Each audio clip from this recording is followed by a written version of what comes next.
French artillery shake the earth. The occupying US Navy and Army have already taken casualties on Natuna, and it's only a matter of time before the troops stationed there are weak enough for a second invasion by the French. Was the invasion of Natuna only a distraction? One thing is certain, the French guns on New Corsica are silent no more.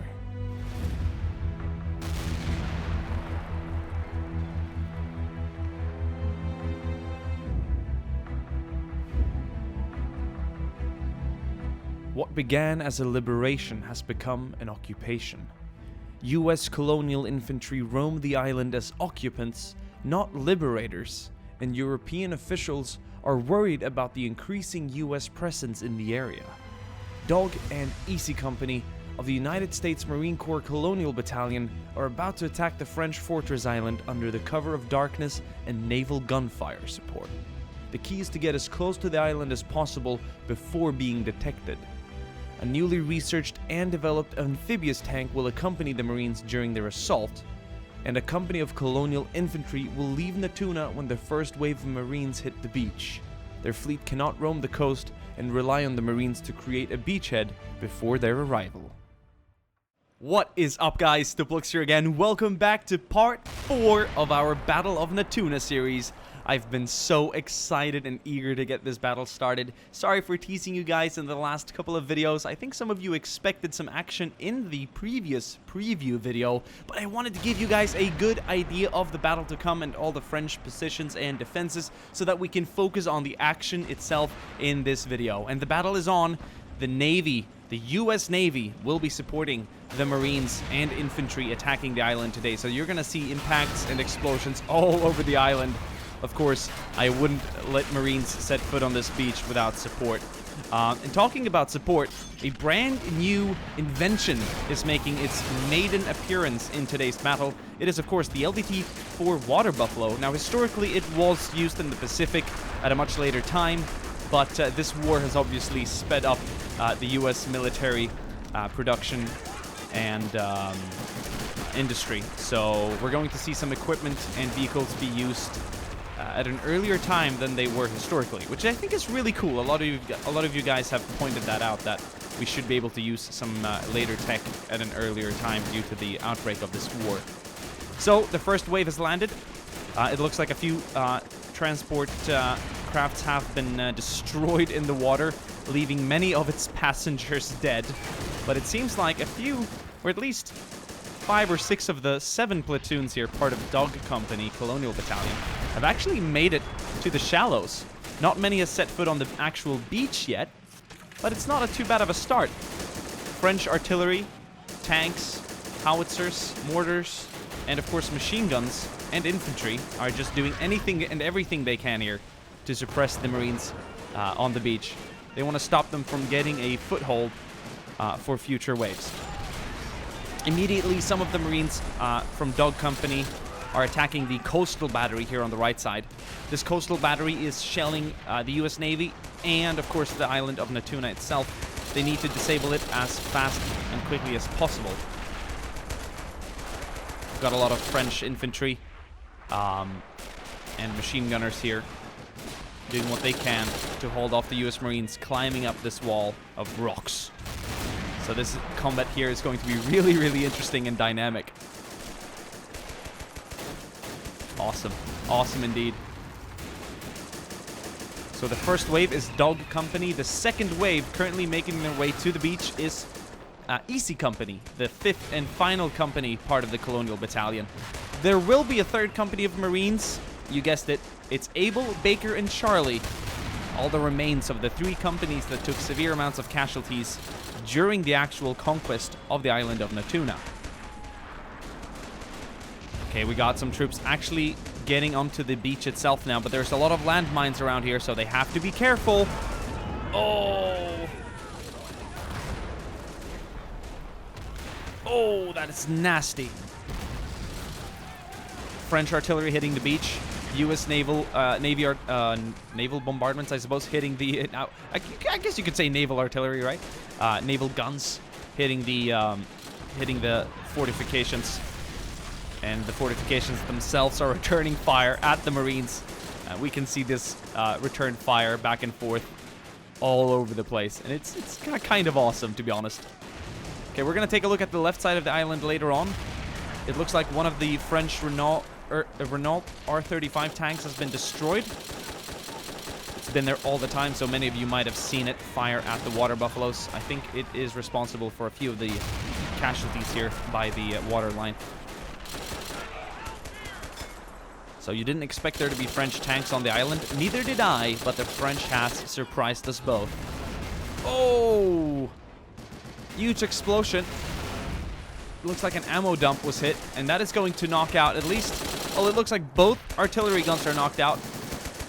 But the nearby infantry are still holding their ground. Those lag spikes is simply more infantry and vehicles being added to the fight. So hopefully it's a good and acceptable lag spike. Okay, this French gun carriage is still active with a 47mm main gun. If we move back to the radio station, we can tell that it's taking fire, but they're still holding their ground. Oh, and what's this? Okay, French Marines are making their first appearance in this battle.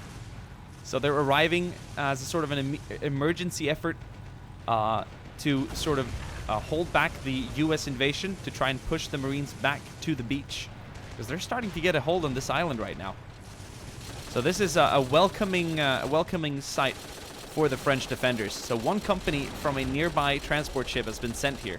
The boats are going to remain in case we need to evacuate French high command. So high command are by this radio station, and I know I've called it a radar station previously, but I think that technology would be a little too premature here in this 1936 scenario. Oh, what do we have here? Oh, we've got U.S. Marines crawling around the island now. They're using the rocks here and sort of this incline as cover from French fire and artillery. And they're also looking for a French rifleman. Will they get him? Oh. This is going to turn into some real, like, close quarter engagement. I think we might even see some melee. Hey, you missed him. Yeah, these rocks are funny little things. They like to crawl around them. Are we going to kill him? I think, yeah, there we go. Some riflemen further back killed him. You know, we might actually see these Marines continue their journey around here to try and stay in cover. Because I think if they can get closer to the main fortification up here, they might be able to strike it without the French being ready for them. So that would be really cool. Okay, so this battle is just spreading throughout the entirety of the island. So the third and final wave has now been deployed. So this is the remains, or the reserves of Abel, Baker, and Charlie. And of course the landing crafts have now been withdrawn to leave room on the beach and to avoid unnecessary casualties. We got Marines making their way up here onto the right side, clearing out the remains of the battery. These guns are completely destroyed. They will not even be able to be used by the Marines themselves later on, which is a shame. So what I think happened there is a missed shot or some grenade that actually exploded the ammo dump. I don't think the Marines were planning on taking them out with explosives. I think they were attempting to get in there to just clear them out with small arms.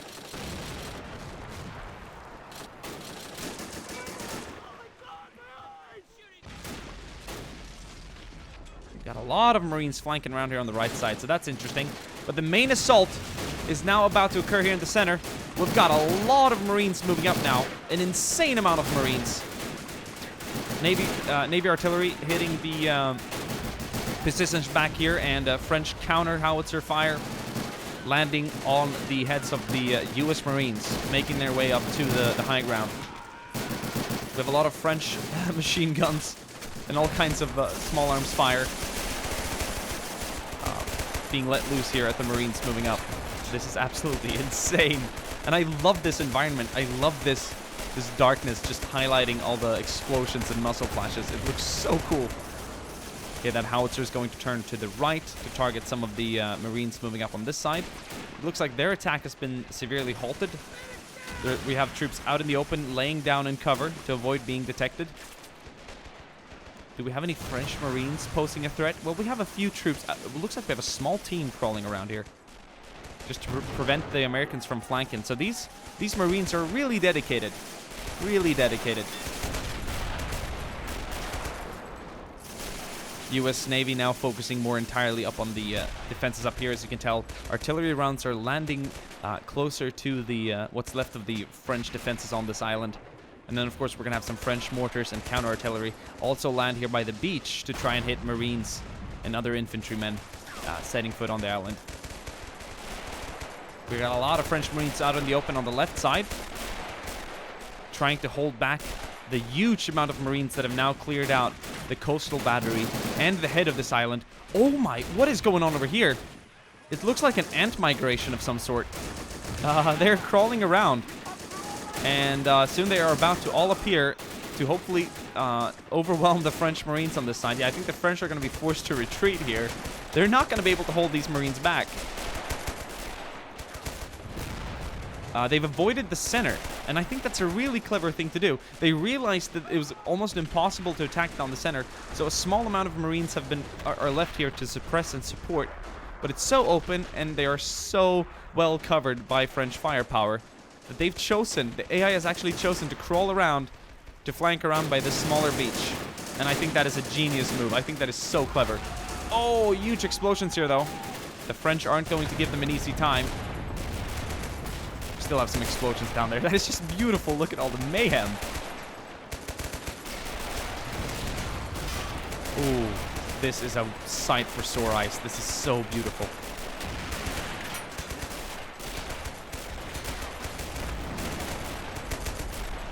Looks like the Lewis guns have been destroyed. They look malfunctioned in a way. They look like they've done damage to the tripods holding them. So they've sort of collapsed on themselves, it seems. We have some bunker reserves being sent up now, but the Marines are getting dangerously close. I think it's time to evacuate the colonel of the 11th Infantry Regiment. He needs to be sent back to Saigon, to regimental headquarters. We're going to grab him here. He's in the center. We're going to rush him down to a boat, so the infantry here is going to have to cover him. Look at the influx of French infantry. This is so cool. Okay, so he's gonna get out of here. Let's get him on a boat. Let's see if we can back this boat up. No, let's not drive it into the wall. There we go. He gets a private boat.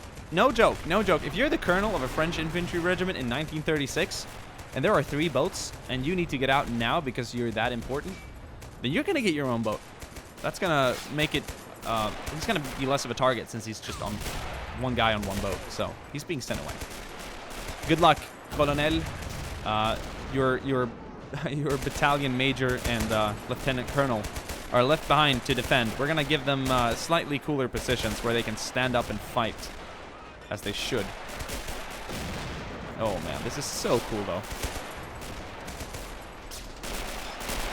The reserve infantry are being pushed out on the left flank to beat back the U.S. Marines. Oh, my. Oh, my. Oh, my. If it isn't the U.S. Army... They finally set foot on the island. This is just an insane battle. We got Marines arriving from both sides, and we got now infantry reserves coming out of either boats or tunnels and bunkers. Oh, man. Oh, look at that. Some army mortars being fired away as well. So this is the first time we're seeing French Marines, and of course, this is the first time we're seeing American colonial infantry. And these guys have the same training as the French colonial infantry. They also have similar weaponry. Instead of a submachine gunner and a more medium machine gun, they have the DAR, as you can see right here. Per squad, I think there's about 1 per 8 men, and the rest are riflemen. We also have our army radio man here, and hopefully an officer with binoculars and a pistol running around somewhere. I think he's probably going to be up at the front, as these Yankee officers are crazy in leading their men. They're always at the front. And we have now Marines pushing up on the left side. They were bogged down and suppressed, but now they are being given the morale and boost by the arrival of the colonial infantry. The final assault has commenced now. The Marines have done most of the hard work at a start, clearing out the beaches, clearing out the different coastal fortifications, but they do not have enough manpower and firepower to actually topple this main fortification up here. Will they have enough push and morale and firepower now being supported by the colonial infantry? We'll have to find out. Oh, it's just explosions left, right, and center. This is just insane.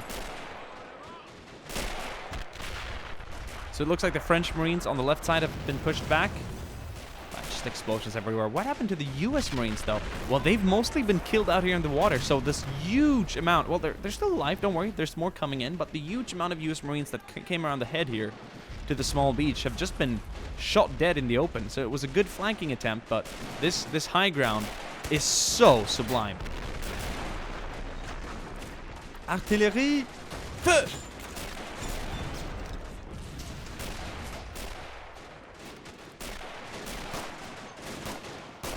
The commanders are desperately now defending, holding back. This guy here deserves to be in a slightly better spot. Come on, he's a major or something, right? Oh, this is so cool. The final. If they have any reserves, if they have any wounded or men that are still getting ready. I mean, this is during the night. People were sleeping. If they have... Blow that whistle. Let's get them reserves out. I think the French might have a few more reserves in the bunker down here. This is a huge bunker. So they can muster a few more men.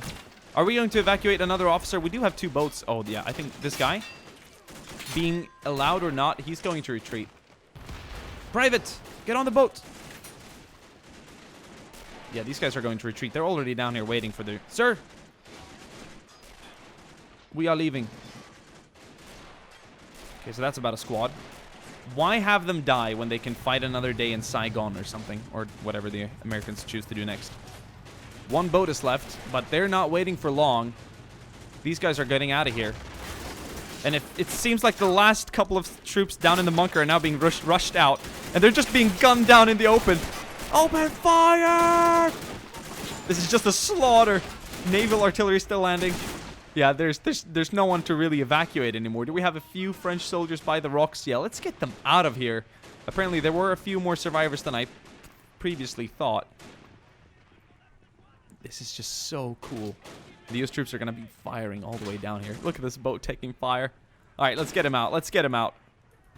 I like the idea of having troops not all dying on the island, but actually aborting a battle before all the attackers have died, and aborting it before all the defenders have died. This guy forgot to get on the boat, so I think we might see. Is he going to surrender? No, I don't think the US are aiming to take any prisoners right now. Is this guy running after the boat with a hand grenade? Well, that would have been a good throw, but I don't think so. It's going to be shot dead, and I think that is the last defender dead by the water as the boats are now making their way for safety. Colonial Infantry and Colonial Marines have done the job today. Thank you guys for watching. What an absolute insane battle there's been. Look at all the water buffaloes dead out here in the water. You got all them boats, the landing crafts making room. We have some that flanked around to the side here. That's cool. They probably unloaded some additional infantry there. A lot of dead troops to mines in the water. Smoke clouds. This morning has been one hell of a freaking morning, but the US did it. For a second there, I didn't think they were going to be able to do it. Remember, battles are highly randomized. Artillery can have different efficiency throughout the battle. To prove to you that I have not targeted anything specifically here, I am actually going to break immersion. First, I'm going to end the battle and say thank you guys for watching. This has been one hell of a battle, but I want to show to you by opening up my editor. I can show to you waypoints. There are no waypoints here, so no artillery is directly targeting any of this. Let's have a look at the mortar pit. No artillery is directly targeting this. The other waypoints that you see around this battle are, first of all, landing crafts and, of course, Colonial Infantry reinforcement waypoints. If we move back down to the beach, you can tell that these are all very detailed, placed landing craft and LVT reinforcements. There are a few artillery hits here that I can reveal just in order to open up the barbed wire. I don't really have any Bangalores figured out or anything. But thank you guys for watching, and thank you for trusting in that I'm not trying to give or aid any other side. Both sides have received a similar amount of reinforcements, and obviously seeing as the Americans have been... It's just been a back and forth battle. The Marines were never going to be able to do this on their own, and the Colonial Infantry just barely did it with the help of some good naval artillery and... some luck as well, and some good flanking maneuvers. Let's take a look at casualties. We'll mark the French casualties in yellow, and we'll mark the red casualties as Americans. Wow. You can tell there's just little groups of casualties here and there. This assault in the open was devastating. Got a whole platoon in there, and then all the French defenders around this high ground. Dead in the open and behind cover. Of course, not to mention all the ones slaughtered out of the bunker. I think the biggest... This bay here, or this small beach, needs to be called like Blood Beach or something. Just because of the, like 50 to 60 Americans dead from attacking here. Probably more than that. Insane. Then, of course, we have this approach here by this the high ground on the right side to the naval battery, or the coastal battery. They're dead too. And not to mention all the casualties out in the water. All the men who never got ashore, killed in their boats. Killed in their landing crafts. And a few people just swimming here. Who knows, maybe they're trying to help survivors. What an absolute battle. And the water buffaloes who were either disabled out in the water or did not want to get ashore because of the French artillery. I understand that. They've been supporting the Marines and infantry from the water, and I respect that. Just so many casualties out in the water. Thank you guys for watching part 4. This has been a long time coming. Hope you guys enjoyed, and I'll see you guys soon again. Ciao.